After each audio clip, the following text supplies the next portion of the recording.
What up, geeks? I'm Edgar. Today we're going to be taking a closer look at the Alien Romulus comic book that was just released by Marvel. I believe it came out sometime in October, like the first weeks of October.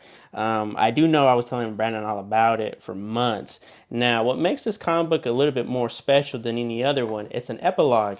So basically, this book takes place in the events before the new movie Alien Romulus, but obviously after the movie Alien. What makes it a little bit more interesting is that we get to learn. Now, there's going to be a spoiler. Okay, so if you haven't seen the movie nor have you read the comic book, this is going to be a pretty big spoiler that needs to be covered. So basically, as we know, after Ellen Ripley destroyed the Nostromo, Weyland Yutani goes out and they try to scavenge the ship. And so when they go to the ship, they basically find an egg. Inside that egg is Big Chap, which a lot of us Alien fans, that's what we call it. It's never confirmed to be given the name Big Chap. We just, in the community, we just call it Big Chap. So it's the alien from the first movie. It's cocooned. So you can see here that they do somehow find the egg just roaming around, which I think is kind of funny because they find the egg, but not Ellen's spaceship. Like, dude, that has more technology to be traced than the actual egg. So, I mean, it is what it is. And then you can see here we have Big Chap and our main character.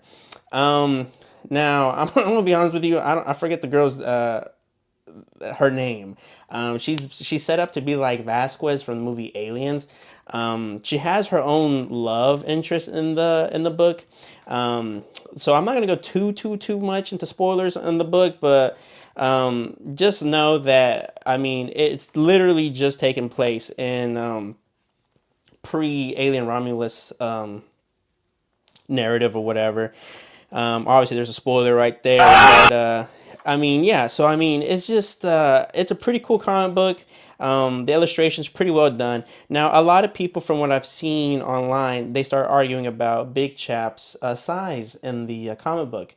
As you can see, this is one of the most infamous pages that a lot of people talk about. Is just how big the alien is in comparison to the people. Obviously, the alien is not that big in the movies and whatnot, but obviously, it's a comic book. They probably did it for more drama citation or whatever you want to call it, really. I mean, I can't even pronounce the word, but you know what I mean. But yeah, I mean, overall, it's a pretty cool comic book. Unfortunately, this is another spoiler, but I think it needs to go without saying. Our main character does. She shoots up the spaceship that she's in, and it causes like a big old hole in the spaceship, and she gets sucked out.